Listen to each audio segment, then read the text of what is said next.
So on this channel, we usually talk about the practicalities of Hijrah.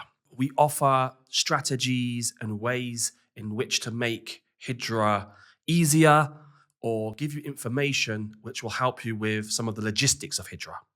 But in this short talk, I'm going to talk about some of the objectives of Hijrah from the Islamic legislative perspective. What did Allah subhanahu wa ta'ala want from us when He ordered the Muslims to make Hijrah? So let's get started.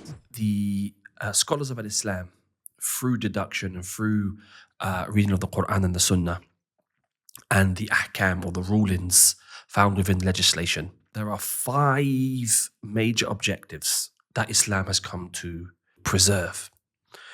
From them is the preservation of religion. Number 2, the preservation of the self, meaning life. Number 3, the preservation of the intellect. Number 4, the preservation of wealth. And number 5, the preservation of the lineage and the ird, or the honor and nobility of people. If we look, all of the ahkam in Islam, in some way, shape or form, are linked to these 5. So for example, the spreading of knowledge and da'wah helps to preserve the religion, for example. Okay. Also, we have the Islamic punishments for the capital punishment for the murderer. This will help to prevent and stop people from murdering and killing and spread corruption. And this helps to preserve life. So Hijrah has some or meets a number of the objectives that we've just mentioned. And this is still applicable to our modern times. So the first and main objective that Hijrah meets is the preservation of religion. And that's because at the time when the companion, Rasulullah sallallahu alaihi wasallam and the companions were being persecuted in Mecca, it got to the level where establishing Islam was becoming impossible.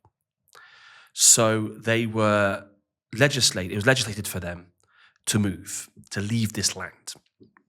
So the first main objective of Hijrah is to preserve the religion. The second major is the preservation of life. As they were being tortured, some of them were killed and martyred, holding on to their religion. So if a Muslim today finds himself in these dire extreme situations, then Hijrah for him will be obligatory. And it will meet the objective of him being able to hold on to his religion and at the same time protect his life. Another key objective of Hijrah is that even if you can establish a religion to a certain degree in a non-Muslim country, if you can establish your religion better in a Muslim land, then here Hijrah is still legislated. It may not be obligatory.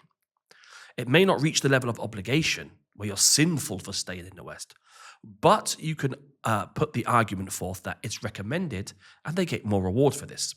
So one of the objectives of Hijrah here is to help establish Islam firmly in the heart and in the actions of the believers. So sometimes leaving those lands which are full of disbelief, where being a Muslim is difficult, not necessarily impossible.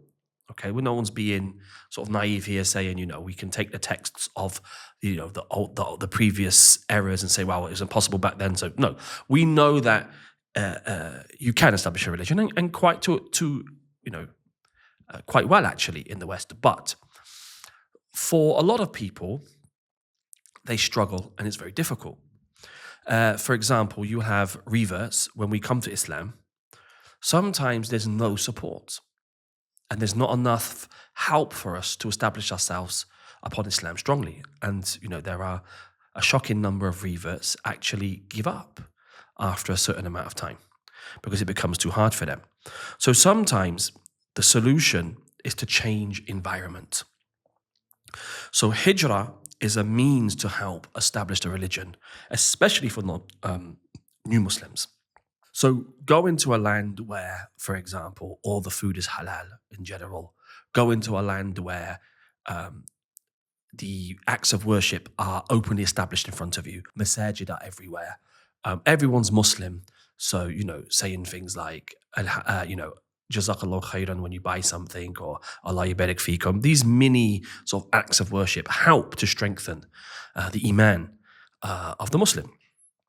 So this hijrah to these lands helps to meet a higher objective in Islam, which is the firm establishment of religion. We shouldn't look at hijrah as the goal in and of itself. Rather, it's a means to improving and elevating one's Islam. Another objective of hijrah is it's a means to establish and help and raise the level of Islam within the family and one's immediate community, meaning their household. As Allah subhanahu wa ta'ala mentions in the Quran, save yourself and your families from the fire, right? And having your children who are very impressionable, a very impressionable age, in an environment where Islam is the norm. And this is the key factor here. It's not that there is no Islam in the West. We know that, alhamdulillah, we've been able to build masajid and establish the religion, alhamdulillah, and give da'wah and so on and so forth.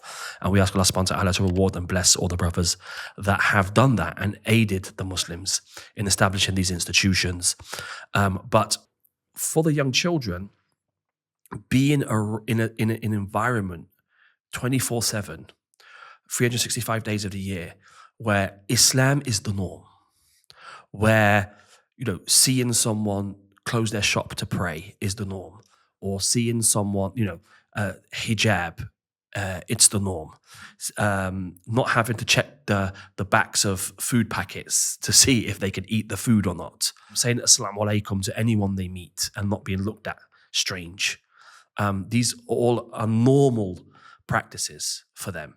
And it establishes iman from a young age, and it establishes certain Islamic practices to be the norm, not to be something which is the exception or something which is strange, which can often be the case when we live in sort of non-Muslim environments. Sometimes, we are strange. We're considered strange. We're considered different from the people. And this can be very difficult for the children. So hijrah is an act of worship in and of itself.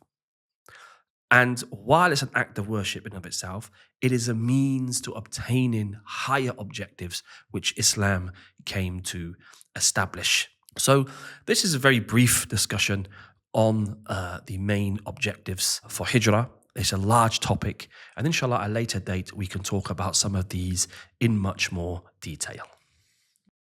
Get your copy of the Hijrah Handbook at book.makehijra.com.